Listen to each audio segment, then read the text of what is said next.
اس بھی اب ایک مذہبی رسم کے بجائے اب تو وہ ہندو بھی منا رہے ہیں، سکھ بھی منا رہے ہیں، وہ تو ایک عالمی وہ بن چکی ہے، مسیحیت اس میں ختم ہو چکی ہے تقریباً۔ اور یہودیوں کی آپ دیکھ لیں کچھ مخصوص عبادتیں، بس مسلمان پورا سال سارا دن کچھ نہ کچھ اللہ کے حکم اور اللہ کے نبی کے حکم کے عنوان سے کر رہا ہوتا ہے۔ کچھ نہیں، آپ نماز دیکھ لو، 5 ٹائم نمازیں ہیں، 5 نمازیں نہیں ہیں، یہ 5 ٹائم نمازیں ہیں، خوب سمجھ لینا۔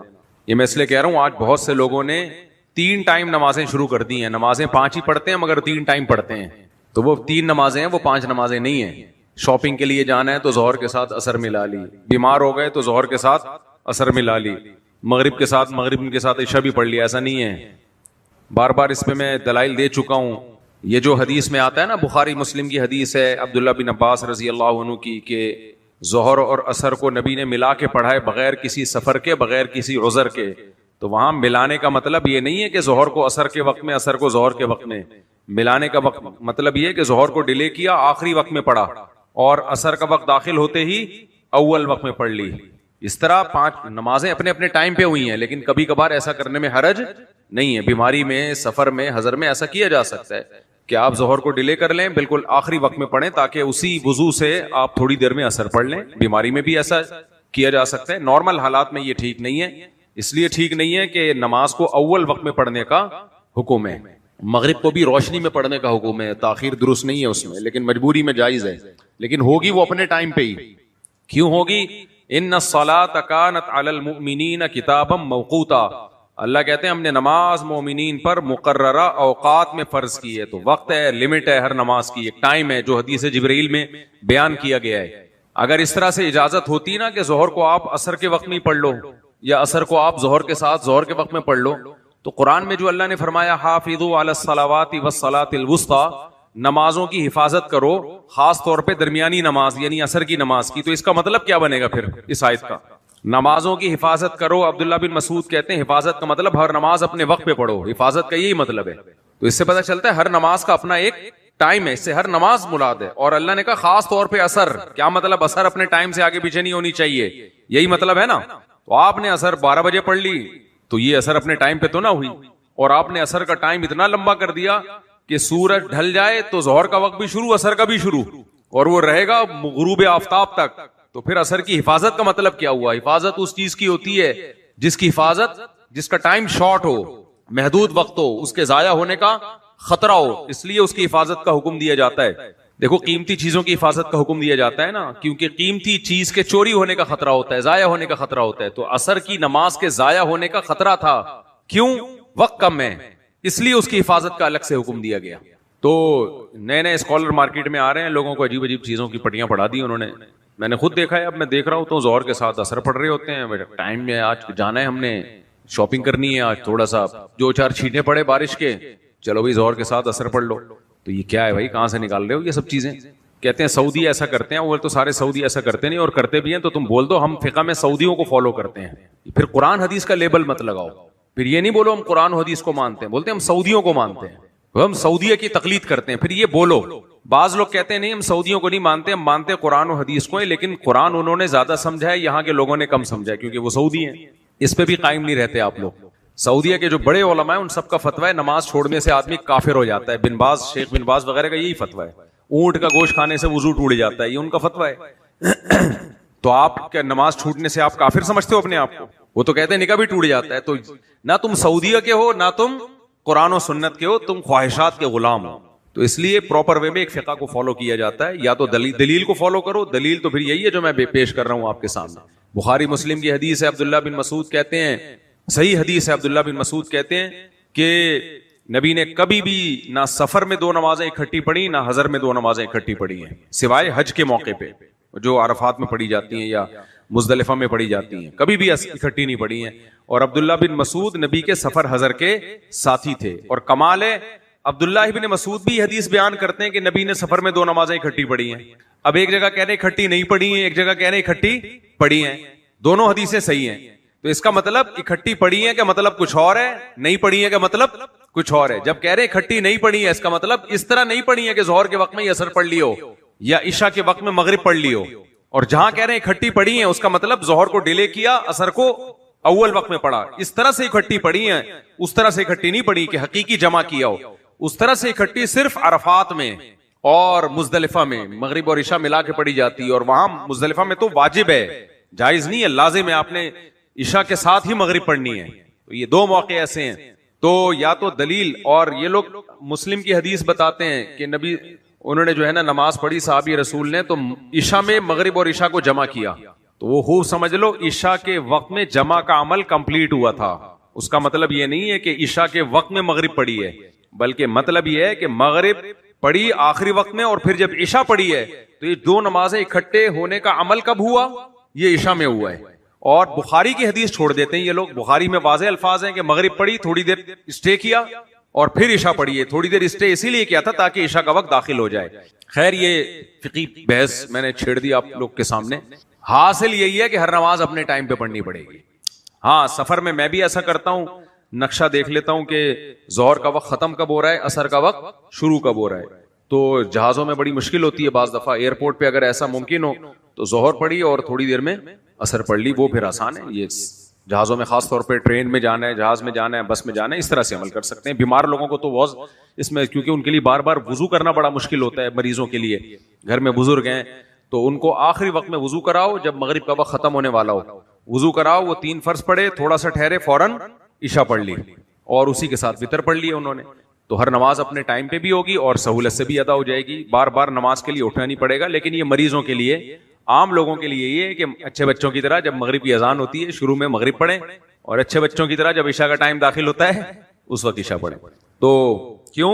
ان الصلاۃ کانت علی المؤمنین کتابا موقوتا. اور ایک اور حدیث پیش کر دوں, بخاری میں آتا ہے نبی صلی اللہ علیہ وسلم نے فجر کی نماز سفر میں قضا ہو گئی, آنکھ نہیں کھلی, تو آپ نے صحابہ کو تسلی دی, لیس فی النوم تفریط, فرمایا کوئی بات نہیں, ہم سو رہے تھے, ہمیں نہیں پتا تھا, اس میں کوئی کوتاہی نہیں ہے. انما التفریط فی الیقظہ, جاگنے میں فرمایا نماز میں کوتاہی ہوتی ہے. اور وہ کوتاہی کیا ہے؟ ان تؤخر الصلاۃ عن وقتها, او کما قال صلی اللہ علیہ وسلم, نماز کو اپنے وقت سے ڈیلے کیا جائے. تو وہاں سفر میں نبی نے فرمایا کہ نماز کو اپنے وقت سے ڈیلے کرنا یہ کوتاہی ہے. سوتے میں ہو جائے تو کوتاہی نہیں ہے, اس میں اپنے کنٹرول نہیں ہے. جان کر کرو گے تو کیا ہے؟ کوتاہی ہے. تو یہ بھی تو بخاری کی حدیث ہے. کیا بات ہے, آدھی حدیثیں لیتے ہو, آدھی حدیثیں نہیں لیتے, اور پھر طنز کرتے ہو کہ یہ لوگ قرآن و حدیث کو نہیں مانتے. تو ایک مشہور اسکالر نے, انہوں نے تو بول دیا شاپنگ کے لیے بھی جانا ہو نا آپ کو, دیر ہو رھی ہے تو ظہر کے ساتھ عصر پڑھ لو, شاپنگ کے لیے دیر ہو رہی ہے. خیر, تو اب دیکھو اسلام میں ایک دن میں 5 ٹائم میں 5 نمازیں, تو یہ 5 نمازیں 5 ٹائم میں ہی تو ہوں گی, تو مشکل ہوگی نا اگر ایک ہی ٹائم پہ ہو, پھر تو ایک ہی نماز حکمن کہلائے گی وہ. تو یہ مسلمان کرتا ہے یہ عمل. کوئی اور مذہب کرتا ہے؟ کسی اور مذہب میں اتنا مسئلہ ہے کہ صبح اٹھو, بھائی مذہب صبح اٹھا رہا ہے آپ کو صبح صبح. اب دیکھو ہمیں بعض دفعہ رات کو سونے میں دیر ہو جاتی ہے, تھکے ہوئے ہیں اور طبیعت بھی خراب ہے, لیکن یہ نہیں ہو سکتا کہ فجر میں نہ اٹھیں, الارم لگانا پڑتا ہے. بھائی جتنی مرضی گہری نیند ہو, فجر قضا کرنے کی اجازت نہیں ہے. پھر ظہر کا وقت, پھر عصر کا وقت, پھر مغرب کا وقت. اور ایسا بھی نہیں ہے کہ منہ اٹھائے اور چلے گئے, کچھ مخصوص رسومات ادا کی اور عبادت گاہ سے واپس آ گئے, ایسا بھی نہیں ہے. اللہ کہتے ہیں کپڑے بھی پاک ہونے چاہیے 5 ٹائم, جسم بھی بولو پاک ہونا چاہیے. کپڑے پاک, جسم پاک. غسل فرض تھا تو غسل بھی ہونا چاہیے. سردیوں میں صبح صبح شادی شدہ لوگوں کے لیے کیا گزر رہی ہوتی ہے, جو نمازی ہیں کرنا پڑتا ہے غسل, ان کو تو لازمی کرنا ہے بھائی, معاف نہیں ہے. لڑکے بالغ ہوتے ہیں, وہ مجھ سے پوچھ رہے ہوتے ہیں حضرت صبح گھر والوں میں نہاتے ہوئے شرم آ رہی ہے, سب لوگ بولیں گے صبح صبح 4 بجے کیوں واش روم میں گھسا ہوا ہے. بھائی شرم کو ایک طرف رکھو, نماز چھوڑنے کی اجازت بولو نہیں, نماز پڑھنی پڑے گی آپ کو. فرض نماز معاف نہیں ہے. سفر میں بھی بعض دفعہ یہ ہوتا ہے کہ ٹرینوں کے سفر میں سوئے اور نائٹ فال ہو گیا, تو آپ کو نماز چھوڑنے کی اجازت نہیں ہے. ٹرین کے واش روم میں جا کے غسل کریں, کچھ بھی کرو آپ, تو آپ کو اجازت نہیں ہے. کہ اتنا آسان مسئلہ نہیں ہے کہ جی اب آپ کو شرم آ رہی ہے یا جگہ غسل کرنے کی مشکل سے مل رہی ہے تو نماز پڑھ لو, تیمم کر لو. نہ نہ نہ, تیمم نہیں, جب تک پانی موجود ہے لنگی باندھ کے پانی سے غسل کرنا پڑے کرو. اور یہ کہنا کہ جی میں لنگی کیسے باندھوں, شرم آ رہی ہے, تو یہ شرعی عذر نہیں ہے, شرعی عذر نہیں. آپ کو لنگی باندھ کے غسل کرنا پڑے, لوگوں کے سامنے کرنا پڑے, آپ کو کرنا پڑے گا. مرد کی بات کر رہا ہوں, کیونکہ یہ سطر جو ہے نا ناف سے لے کے گھٹنے تک ہے. اس کے علاوہ ایریا چھپانا چاہیے, شریف آدمی لوگ چھپاتے ہیں, لیکن اگر غسل فرض ہو جائے اور جگہ نہ مل رہی ہو تو آپ کو لنگی باندھ کے بھی غسل کرنا پڑے گا. نماز دیکھو اللہ کے احکام آسان ہیں, لچکدار نہیں ہے. اللہ نے احکام آسان دے دیے, مگر جو دے دیے وہ دے دیے, اس میں آگے پیچھے نہیں کر سکتے. تو شرعی عذر ہوگا تو آپ نماز چھوڑ سکتے ہو, شرعی عذر ہوگا. وہ شرعی عذر کیا ہے؟ شرعی عذر صرف یہ ہے کہ آپ گردن بھی نہیں ہلا سکتے, اب پھر نماز معاف ہوتی ہے. جب تک گردن ہل رہی ہے نا, لیٹے ہوئے ہو, تو رکوع سجدہ گردن سے کرنا پڑے گا. رکوع میں تھوڑا جھک گئے, گردن کو سجدے میں تھوڑا زیادہ جھکا لیا, یہ کرنا پڑے گا. یہ بھی نہیں ہو سکتا, پھر معاف ہے. تو اور معاف اس طور پر کہ قضا کرنی پڑے گی, بالکل معاف پھر بھی نہیں ہوتی. یا بے ہوش ہو گئے, 24 گھنٹے سے زیادہ بے ہوش پڑے رہے, تو پھر وہ 24 گھنٹے کی نماز آپ کے ذمہ لازم نہیں ہوتی, کیونکہ اس میں ہوش ہی نہیں تھا آپ کو. تو اور وضو میں اللہ نے بتا دیا کہ پانی نہیں ہو تو پھر تیمم کرو. جب تک پانی موجود ہے تو پھر یہ کہ مجھے شرم آ رہی ہے نہاتے ہوئے, شرم کو شریعت میں اس موقع پہ عذر نہیں مانا گیا. بہت سے لوگوں کو اذان دیتے ہوئے شرم آتی ہے. ہمارے بڑے بھائی ہیں, ان کو حفظ کر رہے تھے, تو کوئی مؤذن نہیں تھا مسجد میں, ان کے استاذ قاری صاحب نے کہا جاؤ اذان دے دو. اب وہ کہتے ہیں میں نے کبھی اذان دی نہیں تھی, تو کہتے ہیں میں نے کہا مجھے شرم آتی ہے اذان دیتے ہوئے. تو انہوں نے کہا کسی بے شرم کو لے کر آؤ, پھر اس سے دلوا دو اذان. صحیح ہے نا, تمہیں شرم آ رہی ہے تو کس کو لے کر آؤ, کسی بے شرم. تو اس لیے میرے بھائی یہ بڑا اہم حکم ہے. تو ایسا ہی نہیں ہے کہ گئے اور بس گئے, ایک فارمیلٹی پوری کی. نا نا نا, اللہ تعالیٰ نے اتنے سخت احکام دیے. اور یاد رکھو آج تو پانی جگہ جگہ میسر ہے, ہر جگہ پانی ملتا ہے کہ نہیں ملتا. اس قوم کو نہانے کا اور پانی بار بار استعمال کرنے کا حکم دیا جا رہا تھا عرب کے ریگستانوں میں, جہاں پانی کے علاوہ سب کچھ تھا. یعنی سب سے مہنگی چیز پانی تھا اس وقت. کنویں ہوتے تھے, دور دور جا کے لے کر آتے تھے پانی اتنی دور سے, اور ترس ترس کے استعمال کرتے تھے. ان کو حکم دیا جا رہا ہے غسل بھی کرو اور 5 ٹائم وضو بھی کرو, 15 دفعہ کلی, 15 دفعہ ناک میں پانی, 15 دفعہ مسواک. تو اسلام نے صفائی کا اس قوم کو حکم دیا جس قوم کو اپنے آپ کو صاف رکھنا انتہائی مشکل تھا. اس لیے اسلام کی صفائی کو آپ آج کی جو مغربی دنیا کی صفائی ہے نا, اس سے کمپیئر نہیں کر سکتے. اسلام اس وقت صفائی کو کہہ رہا تھا جب صاف رکھنا دنیا کا مشکل ترین کام تھا اپنے آپ کو, اس وقت صفائی کا حکم دیا گیا ہے. اس وقت نبی صلی اللہ علیہ وسلم نے حکم دیا ہے اذا استيقظ احدكم من منامه فلا يغمسن يده في الاناء حتى يغسلها 3. عرب میں نلکے تھوڑی تھے, بالٹیوں میں برتن ہوا کرتے تھے, اس میں پانی اسٹور ہوتا تھا. نبی نے حکم دیا کہ جب صبح اٹھو تو ڈائریکٹ برتن میں ہاتھ مت ڈالو, حالانکہ ہاتھ آپ کو صاف ستھرا نظر آ رہا ہے. فرمایا ان ممکن ہے سوتے ہوئے کوئی گندگی ہاتھ پہ لگ گئی ہو, اس بات کا امکان ہے نا. تو اس امکان کی بیس پہ آپ نے منع کیا کہ ڈائریکٹ پانی میں ہاتھ مت ڈالو. الفاظ ہے لا یغمسن, ہرگز مت ڈالو ہاتھ جب تک ہاتھ کو الگ سے دھو نہ لو. یعنی کسی برتن سے پہلے پانی لو, ہاتھ کو کم سے کم 3 دفعہ اچھی طرح سے دھو, اس کے بعد پانی میں ہاتھ ڈالو تاکہ وہ پانی خراب نہ ہو. حالانکہ اس کے خراب ہونے کا یقین نہیں ہے, امکان ہے, لیکن پانی کو صاف رکھنے کی یہ ہدایات اس پیغمبر صلی اللہ علیہ وسلم نے دی ہیں جو کسی یونیورسٹی سے پڑھے ہوئے نہیں تھے, کوئی ورکشاپ نہیں. باپ کی وفات ہو گئی پیدائش سے پہلے, تو اس قوم کو یہ پانی کو صاف رکھنے کی ترغیب دے رہے ہیں. اس لیے حکیم اختر صاحب رحمہ اللہ کہتے تھے علوم نبوت ہی دلیل نبوت ہیں. نبی کی جو تعلیمات ہیں نا وہ خود آپ کے نبی ہونے کی دلیل ہیں. یہ عام بشر کی یہ کے پاس یہ طاقت نہیں ہوتی, کیونکہ انسان یا تو کلچر سے سیکھتا ہے یا یونیورسٹیوں سے سیکھتا ہے. جاپانیوں نے جو اتنی تہذیب آ گئی نا, لائن میں لگے ہوتے ہیں, یہ ان کی 100 سال کی محنت ہے. اسکولوں میں محنت کرا کرا کے بچوں کو لائن میں لگنا ہے, لائن میں لگنا ہے, لائن میں لگنا ہے, لائن میں لگنا ہے, ہوتے ہوتے ہوتے ہوتے پھر ایک پروڈکٹ مارکیٹ میں جاپانیوں کی آئی ہے تمیز کے نا, یوں یوں مل رہے ہوتے ہیں. یہ ایسے ہی تھوڑی ہو گئے, پہلے ہی ایسے تھوڑی تھے. او بھائی کیا ہو گیا, جب سیکنڈ ورلڈ وار تھی جس میں امریکہ نے جاپان پر بم مارا تھا, پتا ہے نا آپ سب کو, اس سے پہلے جاپنیز میں ایسی تمیز بولو نہیں تھی. اس سے پہلے جاپانیوں سے زیادہ بدماش قوم دنیا میں نہیں تھی.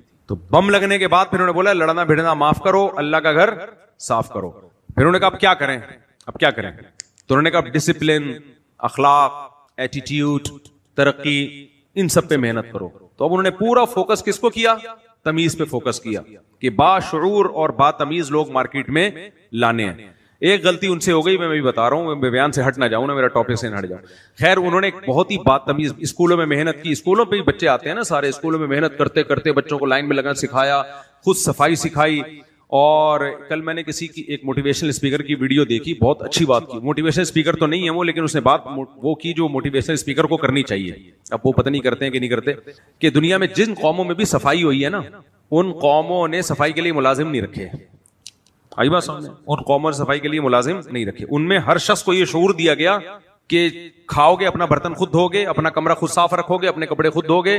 جب ان میں یہ شعور آ گیا تو ملک کے ملک صاف ہو گئے. مجھے ایک دم خیال آیا کہ گھروں میں جن خواتین میں خود شعور نہیں ہوتا نا, نیچے اب گالیاں آنے والی ہیں خواتین کی طرف سے, میں تیار ہوں آلریڈی, میرا امیون سسٹم گالیاں کھا کھا کے بوسٹ کر چکا ہے الحمدللہ.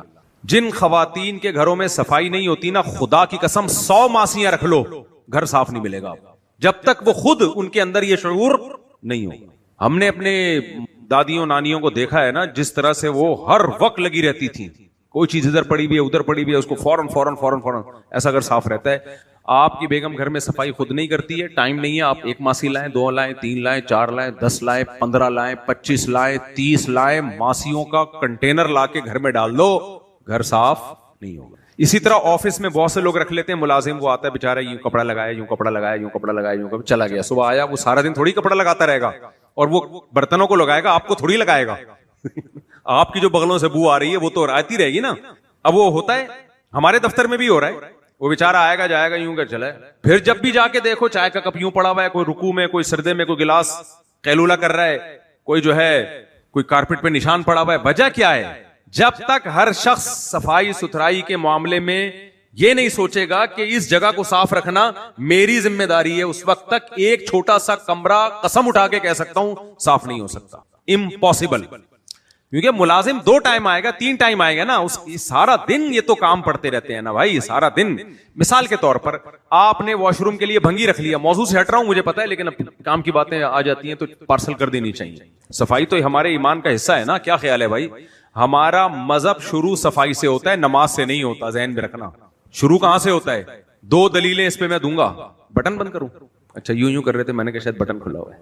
تو ہمارے 2 دلیلیں دوں گا اس پہ کہ اسلام شروع کہاں, توحید کے بعد. پہلے تو توحید تو عقیدہ ہے نا, اسلام میں داخل ہونے کے بعد کیا کرنا ہے سب سے پہلے.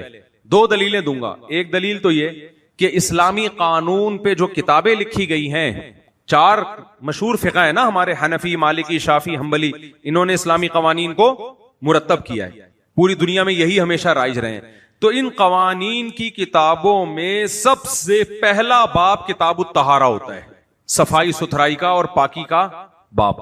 یعنی ان کو پتا ہے کہ جب اسلام لاؤ گے تو اسلامی قانون پڑھو گے تو سب سے پہلے تمہیں کیا سیکھنا ہے؟ بولو, طہارت سیکھنی, پاک کیسے رہنا ہے, صاف ستھرا کیسے رہنا ہے. اور پریکٹیکلی نبی صلی اللہ علیہ وسلم کی خدمت میں جب کوئی غیر مسلم مسلمان ہوتا تھا تو جس بات کا اسے سب سے پہلے حکم دیا جاتا وہ غسل کرنے کا. کیا حکم دیا جاتا؟ غسل کرنے کا. تو عملی طور پہ بھی پہلے اس کو نہلایا دھلا کے سروس کروائی جا رہی ہے, صحیح ہے نا. اور قانون میں بھی کیا ہے سب سے پہلے اسی طرح. اسی لیے جس کو اسلام سکھایا جائے گا نا اسے سب سے پہلے کتاب الطہارہ یعنی طہارت کے حکام سکھائے جاتے ہیں. سمجھ میں آ رہی ہے بات کہ نہیں آ رہی ہے؟ تو نبی نے تبھی تو فرمایا کہ طہارت نصف الایمان, صفائی کیا ہے؟ دیکھو ایک اور چیز ہے, انگلش میں لفظ استعمال ہوتا ہے نیٹ اینڈ کلین, ہوتا ہے کہ نہیں ہوتا؟ ان میں تھوڑا بہت فرق ہوگا, وہ انگریزوں سے پوچھ لیں آپ. پوری دنیا میں صفائی, اردو میں بھی یہ لفظ ہے صفائی, عربی میں 2 الگ الگ چیزیں, نظافت اور طہارت. یعنی صفائی ہیں دونوں صفائی, لیکن دونوں کے چیپٹر کو الگ الگ بیان کیا گیا ہے تاکہ دونوں کو الگ الگ طرح سے فوکس کیا جائے, گٹ بٹ نہ کر دو دونوں کو. طہارت ہوتی ہے, صفائی ہوتی ہے جو نظافت ہے, منت دنس, میل کچیل سے, اس میل کچیل سے بھی صاف رہنے کا حکم دیا. اور طہارت ہوتی ہے خباثت کی ضد ہے طہارت, یعنی ناپاکی. کیا مطلب؟ دیکھو ایک تو ڈسٹ ہوتا ہے جو ہمارے ارد گرد ہوتا ہے, میل کچیل ہے, اس کے بارے میں بھی احادیث ہیں. نبی صلی اللہ علیہ وسلم نے غسل براجم کا حکم دیا, یعنی گھٹنوں کو جو میل کچیل لگ جاتا ہے رگڑنے کا, ناخن صاف کرنے کا, بغلیں صاف کرنے کا. یہ طہارت کے باب سے نہیں ہے, یہ اس کا تعلق کس سے ہے؟ ابے نظافت سے بول لو یار. نظافت یعنی کلین ہونا. نبی صلی اللہ علیہ وسلم نے فرمایا حق علی کل مسلم ان یغتسل کل اسبوع مرۃ, ہر مسلمان پر لازم ہے کہ ہفتے میں کم از کم 1 دفعہ غسل کرے, چاہے غسل فرض نہ بھی ہو پھر بھی کیا کرے؟ غسل. اس کا تعلق طہارت سے ہے, نظافت سے ہے. نظافت یعنی کلین کرنا اپنے آپ, نیٹ اینڈ کلین رہنا. آئی بات سمجھ میں؟ نبی صلی اللہ علیہ وسلم نے خوشبو کا بہت استعمال کا حکم دیا خود بھی, اس کا تعلق نظافت سے, کلین, نیٹ اینڈ. بولو نا کیا ہو گیا؟ نبی صلی اللہ علیہ وسلم نے سفید لباس کو پسند کیا. سفید لباس کو صاف رکھنا بہت مشکل, تو پسند اسی لیے کیا کہ صاف رکھیں گے نا یہ لوگ, صاف ستھرے رہیں گے. کیا خیال ہے بھائی؟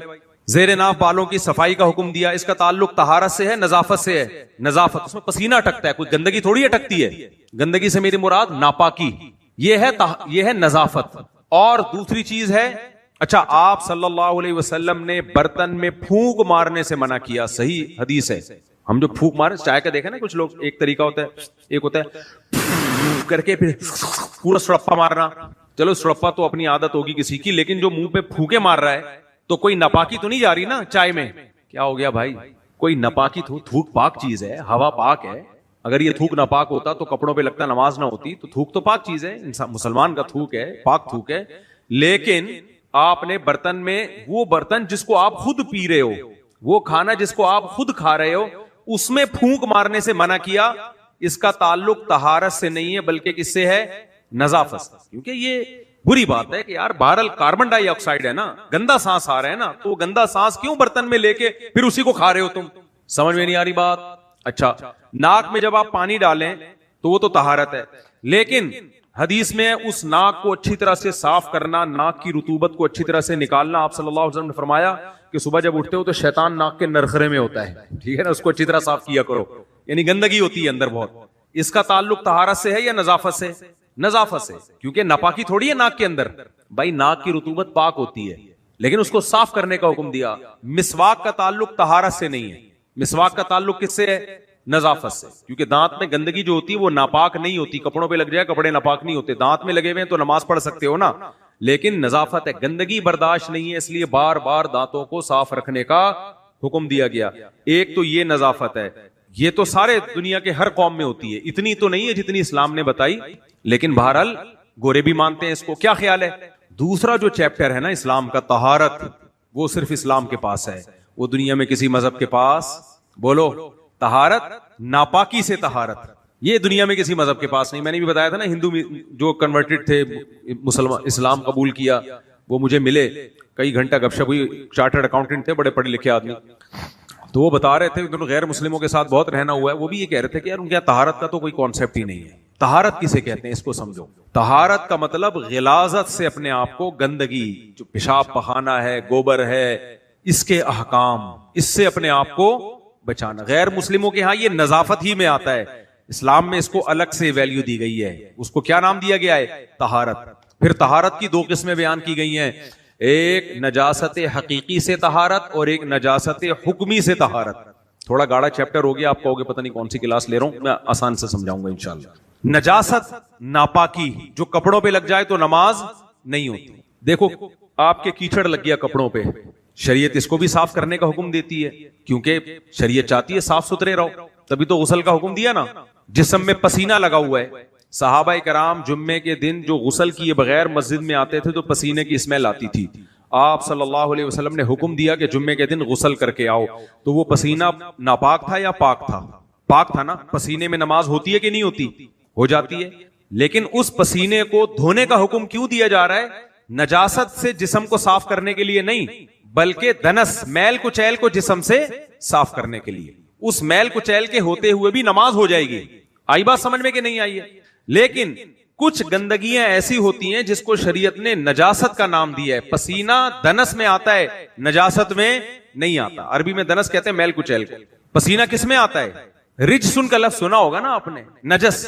نجس عربی میں بھی استعمال ہوتا ہے, اردو میں بھی کہتے ہیں نجس چیز ہے. پلید, جس کو اردو میں کیا کہتے ہیں؟ پلید.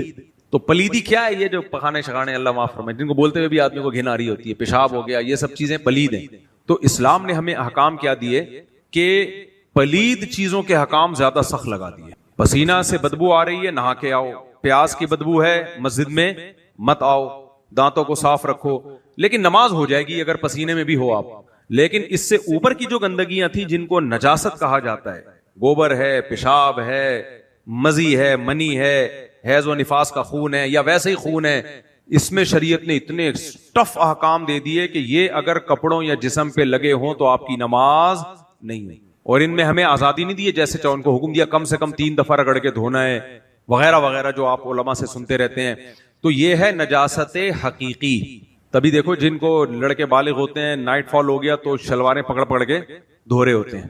کیوں؟ ان کو پتا ہے بھائی نماز نہیں ہوگی. یہی ڈر ہوتا ہے نا. انگریز نہیں دھوتے, انگریز نہیں دھوتے.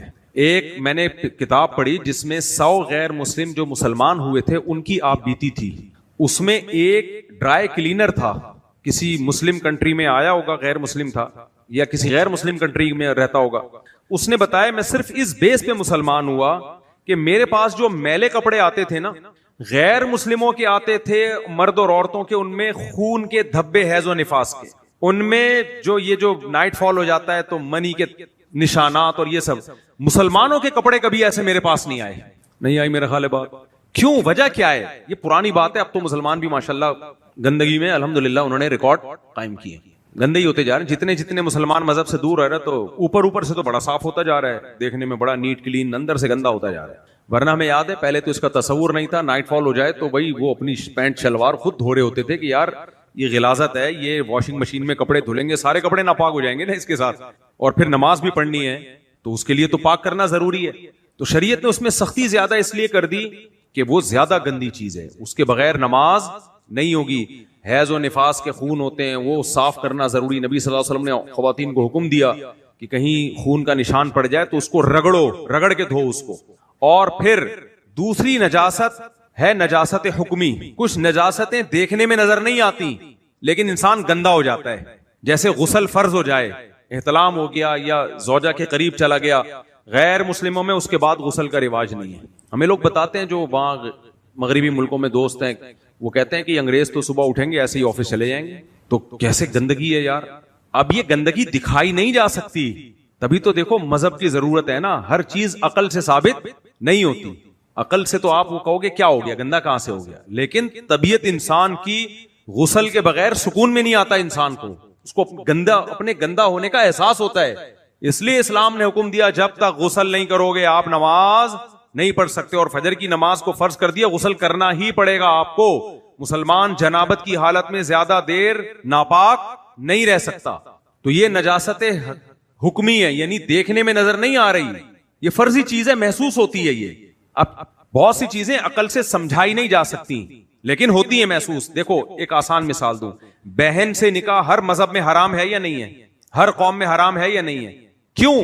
ذرا سی بھی غیرت ہو نا, انسان اس تصور سے شرم سے زمین میں گڑ جائے. لیکن عقل سے ثابت کر سکتے ہو کہ یہ بری چیز ہے؟ کوئی بغیرت آدمی اپنی بہن سے نکاح کر رہا ہو, ہم اس کو بغیرت تو کہیں گے, وہ کہے گا بغیرت کیوں کہہ رہے ہو مجھے, بغیرتی کیا ہوتی ہے؟ ہم کہیں گے یہی بغیرتی ہوتی ہے. کہتا ثابت کرو یہ کیسی بغیرتی ہے. عورت ہے نا تو میرا دل اس کی طرف مائل ہو رہا ہے, تو ہم کیا کہیں گے یہ فطرت کے خلاف ہو. کیا کہ فطرت کسے کہتے ہیں؟ تو کلچر ہے ہمارا, میں اس کلچر کو نہیں مانتا. رشیا میں جب کمیونزم کا دور تھا نا اور انقلاب آیا ہے تو انہوں نے بہن سے نکاح کو بھی لیگل قرار دیا ہے. تو یہاں مذہب گائیڈ کرتا ہے کہ کچھ چیزیں بغیرتی ہیں. بہت کوئی بغیرت ہو جائے تو اس کو لگے گا کہ یہ بغیرتی نہیں ہے, لیکن اس کو دلائل کی دنیا میں اس بغیرتی کو ایکسپلین نہیں کیا جا سکتا. یار مجھے ذرا بیٹا آپ پانی پی رہے ہو, مجھے بھی ٹھنڈا پانی پلا دینا. آپ پی لو پہلے, آپ پی لو پہلے تسلی سے. ہاں, اس بغیرتی کو دلائل سے ایکسپلین نہیں کیا جا سکتا. وہاں مذہب گائیڈ کرتا ہے کہ ماں سے نکاح نہیں کر سکتے, بہن سے نکاح نہیں کر سکتے, بیٹی سے نکاح نہیں کر سکتے, بھانجی بھتیجی سے نکاح نہیں کر سکتے, پوتیوں نواسیوں سے نکاح نہیں کر سکتے, بہوؤں سے نکاح نہیں کر سکتے. جو بہت سے دنیا میں مجھے یاد ہے غیر مسلم مسلمان ہوئے تھے, ہمارے بچپن کی بات ہے, اس نے اپنی خالہ سے نکاح کیا ہوا تھا, سگی خالہ سے, بچے بھی تھے. تو اب وہ جہاں بھی گئے مسلمان اسکالرز نے ان کو کہا کہ بھئی آپ کا یہ نکاح ختم ہو جائے گا, جیسے ہی آپ اسلام قبول کریں گے یہ آپ علیحدگی اختیار کرنی پڑے گی. وہ کہہ رہے یار میری بیوی ہے, میرے بچے ہیں, میں کیسے چھوڑ دوں. بہت مزے کا پانی ہے, اس میں آدھا ٹھنڈا اور ملا کے نا تھوڑا سا گرم ملا دیں, ہلکا سا, زیادہ ٹھنڈا ہو گیا الحمدللہ. تو اب وہ گئے مختلف اسکالرز کے پاس.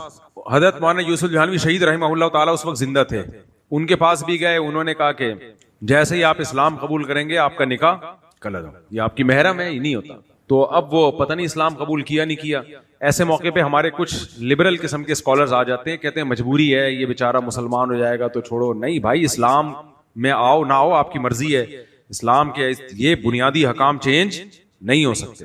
حضرت عمر رضی اللہ تعالیٰ عنہ کے دور میں فارس جب فتح ہوا نا تو وہاں پارسیوں میں یہ چیز نظر آئی, کسی نے بہن سے نکاح کیا ہوا ہے, کسی نے بھانجی سے کیا ہوا ہے, کسی نے بھتیجی سے کیا ہوا ہے. تو وہ ہوا یہ تھا کہ ان کے مذہب میں بھی حرام تھا.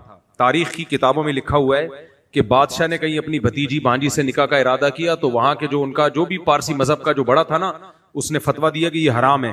بادشاہ نے اس کی گردن ہی اڑا دی. تو جو کہتا رہا حرام ہے سب کی گردنیں اڑا کے تو پھر وہاں کا فتویٰ ہی چینج ہو گیا.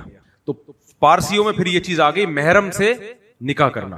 تو ہمارے پاس بھی آیا تھا وہ کیس, ہم نے کہا بھائی یہ خالہ سے نکاح نہیں ہوتا, لیکن ہمیں حیرانگی اس پر ہو رہی تھی کہ کوئی سوچ سکتا ہے اپنی خالہ سے نکاح کا, ماں جیسی ہوتی ہے نا وہ. تو دیکھو اگر مذہب کی گائیڈنس نہ ہو تو غیرت اور حمیت کے جو اسٹینڈرڈ ہے نا وہ بھی انسان سے فوت ہو جاتے ہیں. تو یہاں بھی ابھی اس بات کو سمجھیں. الحمدللہ آپ لوگ کو گرمی لگ رہی ہے, میں قسم اٹھا کے کہتا ہوں میں اس گرمی کو بھی انجوائے کرتا ہوں. گرمی کا خدا کی قسم اپنا مزہ ہے. دیکھو ایک بات یاد رکھو, موضوع سے پھر میں ہٹ رہا ہوں, یعنی موضوع سے ہٹ کے جو ہٹا ہوئے موضوع سے پھر ہٹ رہا ہوں. موضوع سے ہٹا پھر جو ہٹ کے جس موضوع پر گیا اس سے مزید ہٹا, تو آنے میں ٹائم لگے گا لیکن آئیں گے اصل موضوع کی طرف. دیکھو ایک بات یاد رکھو, خوشی ہمیشہ اس کو ملے گی جو ٹینشن میں ہوگا. یہ ذات خوشی کی ڈیفینیشن پتہ ہے کیا ہے؟ ٹینشن ختم ہونا از کالڈ خوشی. نہیں آئی بات سمجھ؟ خوشی کی ڈیفینیشن کیا ہے؟ ٹینشن ختم ہونے کا نام کیا ہے؟ خوشی ہے. مثال کے طور پر تھکاوٹ کی ٹینشن نہیں ہوگی تو نیند کی خوشی ہوگی؟ بالکل بھی نہیں ہوگی. پوستیوں کی طرح جو مرے ہوتے ہیں نا مگرمچھ, گھر میں کچھ بے روزگار پوستی پڑے ہوئے ہوتے ہیں نا مگرمچھ, ان کو کوئی لیٹے میں خوشی تھوڑی ہو رہی ہوتی ہے. پوستی سس لوگ جو تھکا اپنے آپ کو تھکائے گا اور اسٹرگل کرے گا, تھکے گا, اس کے بعد جو اس کو راحت محسوس ہوگی نا لیٹنے میں اور سونے میں, وہ حقیقت میں اس کے دماغ کو کیا کرے گی؟ فریش کرے گی, سکون دے گی. کھانے کی خوشی اس کو کبھی بھی نہیں ہوگی جس کو اپنے بھوک کی ٹینشن نہ اٹھائی ہو. جیسے آج کل لوگ جو کھانا کھا رہے ہیں نا, کھانے تو بڑے بڑے مرغن آ گئے ہیں, ایک سے ایک کھانا, خدا کی قسم کھانوں کی لذتوں سے محروم ہے, کیونکہ کم بخت بھوک ہی نہیں لگنے دیتے, بھوک ہی نہیں لگنے دیتے. ابھی جو میں پانی پی رہا ہوں, میں شو مارنے کے لیے نہیں کہہ رہا, میں یعنی گرمی میں کبھی کبھار, اللہ معاف فرمائے میں نیک اتنا ہوں نہیں, کبھی کبھار گرمی میں روزہ رکھتا ہوں, اس وقت پھر جو افطاری کے بعد پانی میں مزہ آتا ہے, ٹھنڈا پانی, پتا چلتا ہے یار پانی ہے کیا چیز. روزہ رکھے بغیر نہ پانی کے پانی کا پتہ چلتا ہے, نہ کھانے کے سموسے کی لذت کا پتہ چلتا ہے. استغفر اللہ, پھر غلط چیزیں بتانے شروع کر دی. یعنی بھوک کی شدت کے بغیر روٹی کا, سوکھی روٹی میں جو مزہ آتا ہے نا بھوک کی شدت کے بعد, وہ جو آج کل ہم ہر وقت کھا رہے ہیں وہ کباب پراٹھوں میں وہ مزہ نہیں ہے. تو اسی طرح یاد رکھو یہ جو اللہ نے ہمیں موسم دے دیے نا, گرمی سردی خزاں بہار, یہ ہمارے فائدے کے لیے دیے ہیں. اتنا زیادہ گرمی سے بچنا, اتنا زیادہ سردی سے بچنا کہ لگے ہی نہیں. باہر ملکوں میں یہی ہو گیا ہے, ہر وقت سردیوں میں ہیٹر میں بیٹھے رہیں گے, گرمیوں میں اے سی میں بیٹھے رہیں گے. میں نے کہا تم لوگ کو تو چاروں موسم کا پتہ ہی نہیں چلتا. ہمارے پاس پنجاب میں دیکھو یار, ابھی گرمیوں میں گاؤں دیہاتوں میں لوگ برف کی سلوں پہ لیٹے ہوئے ہوں گے. اور مجھے یاد ہے ہم سرگودا بچپن میں جون جولائی میں چھٹیوں میں جایا کرتے تھے, وہاں کی تو گرمی کڑاکے دار ہے, دن بھر تپتی ہوئی گرمی ہوتی تھی. اس دھوپ میں ہم کھیلتے تھے. عصر کی نماز کے بعد کچا صحن تھا, اس میں پانی کا چھڑکاؤ ہوتا تھا, اور سارے بچے وہ ٹیوب ویل کے پانی کے آگے آگے بیٹھ جاتے تھے اور سب نہارے ہوتے تھے. اور وہ جو چھڑکاؤ سے جو وہ نکلتے تھے نا گرمی کے بھبوکے, اور جو مٹی کی خوشبوئیں اٹھتی تھی اور وہ ٹھنڈا ٹھاٹ ہو جاتا تھا, اتنا مزہ آتا تھا. آج مجھے وہ یاد آ رہا تھا اس گرمی کو دیکھ کے وہ منظر. تو جب تک گرمی نہیں لگے گی جو ٹھنڈ کا لذت ہے وہ محسوس نہیں ہوگی, اور جب تک ٹھنڈ نہیں لگے گی تو رضائی میں گھسنے کا مزہ, بولو ٹھنڈ کا وہی ٹھنڈک ہو. اب میں کیا کرتا ہوں, میرے کمرے میں اے سی نہیں ہے, میں نے نہیں رکھا اپنے کمرے میں اے سی, میں بغیر اے سی والے کمرے میں سوتا ہوں. کیوں بھائی, کیوں اپنے آپ کو چھوئی موئی بناؤ یار, پسینہ نکال لو تھوڑا سا, کیا جا رہا ہے اس میں. 4-6 دن میں نا آدمی یوز ٹو ہو جاتا ہے. 4-6 دن کی ٹینشن ہے, 4-6 دن کی ٹینشن. کیوں؟ جب آپ اس شدید گرمی میں آ کے لیٹتے ہو, پنکھا چلاتے ہو, اڑنگ کرتا ہے وہ, ہمیں تو ایسا لگتا ہے لوری سنا رہا ہے. تھوڑی سی تکلیف ہوتی ہے, کھڑکیاں کھول دو, ہوا کے جھونکے 2-4 آتے ہیں, ایسی خوشی محسوس ہوتی ہے اس سے یار. ابھی ایک ایسا ہی ہوا, آج کل بہت شدید گرمی پڑ رہی ہے, میں لیٹا ہوا تھا, بچے اے سی چلا کے ٹھنڈے ٹھاٹ سو رہے ہیں, میں اکیلا سو رہا ہوں کمرے میں نا. اب وہ چاروں طرف سے دروازہ بند ہو گیا تو وہ گرمی اتنی زیادہ حبس ہو گئی کہ مجھے لگا تو سانس ہی گھٹ جائے گا. تو پھر میں نے گھر والوں سے کہا میں بھی ادھر ہی آ رہا ہوں, اے سی میں سوؤں گا. لیکن میں نے کہا نہیں, پہلے کھڑکیاں کھول کے دیکھو, اگر گزارا ہو رہا ہے تو مت جاؤ اے سی میں. تو میں نے کھڑکیاں کھولی, ہوا آنا شروع ہوئی, سو گیا بڑے آرام سے. میں نے کہا نہیں آ رہا, ادھر ہی سوؤں گا. تو اپنے آپ کو چھوئی موئی مت بناؤ, اس سے ذہن فریش نہیں ہوگا, ٹینشن میں جائے گا. تو اور دوسرا یہ کہ اگر سردیاں ہوتی ہیں نا, تو سردی میں زیادہ سردی ہوگی تو کمبل میں گھسنے کا مزہ آتا ہے. کیا خیال ہے؟ وہ مزہ ہی الگ ہے یار. سردی نہیں ہو رہی تو نہ کمبل ہے نہ پنکھے ہیں. ہم ابھی تو لوگوں میں اے سی کا رواج اتنا زیادہ ہو گیا. بچپن میں نے جو جون جولائی کے روزے ہم نے بچپن میں رکھے ہیں نا, مجھے یاد ہے اس وقت زیادہ ایئر کنڈیشن وغیرہ بہت کم لوگوں کے گھروں میں اے سی ہوا کرتا تھا. اس وقت ہمیں یاد ہے جو کڑاکے دار گرمی پڑتی تھی, اس گرمی میں ہم اسکول جاتے تھے, 11 بجے زبان خشک ہو جاتی تھی اور 4 بجے کے وقت سارے روزے دار محلے میں گھروں سے باہر نکل کے درختوں کے نیچے لیٹے ہوئے ٹھنڈے ٹھنڈے پانی کے جگ اپنے اوپر ڈال رہے ہوتے. اس کا بھی مزہ ہے بھائی, سمجھے, اس گرمی سے بچنے کا بھی مزہ ہے. تو چھوئی موئی مت بناؤ. اور یہ ٹینشن 4-6 دنوں کی ہوتی ہے, اس کے بعد انسان عادی ہو جاتا ہے. میں نہیں کہہ رہا اپنے آپ کو بہت ہی مصیبت میں ڈال دیں, زیادہ گرمی لگے تو اے سی میں چلے جائیں, مر نہ جائیں کہ میرے کھاتے میں نہ پڑ جائیں, لیکن جتنا اپنے آپ کو بچا سکتے ہیں نا فضولیات سے اپنے آپ کو بچانے کی کوشش کرے. پسینہ نکل کے بڑی خوشی ہوتی ہے انسان. اب دیکھو میں نے ٹھنڈا پانی پیا نا, مجھے ایسا خدا کی قسم مزہ آ رہا ہے نا, کیونکہ پیاس لگ رہی ہے نا, پسینہ نکالا ہے آج بہت, تو اس کا مزہ ہی بہت ہے. اور ہمارے ایک دوست نے, میں مسقط میں گیا تو مسقط کی گرمی تھی بھائی, تھوڑی دیر کے لیے اے سی بند ہوا ہے, میں نے دیکھا یہ تو بے ہوش ہو جائے گا بندہ. ہو ان کی حالت ہو گئی یار. میں نے کہا ایسا کیا بھائی, مسقط میں تمہارے باپ دادا 300 سال پہلے آ کے رہے تھے, اس وقت کوئی اے سی کا تصور نہیں تھا.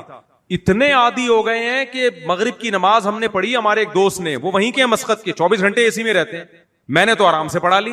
ان کی حالت خراب, وہ کر رہے ہیں, بٹن کھول رہے ہیں, بھاگ رہے ہیں, اے سی چلاؤ. یہ میں نے کہا یار یہ عذاب کم ہے کیا؟ اس لیے تھوڑا تھوڑا اپنے آپ کو نا مشکلات کا عادی بناؤ.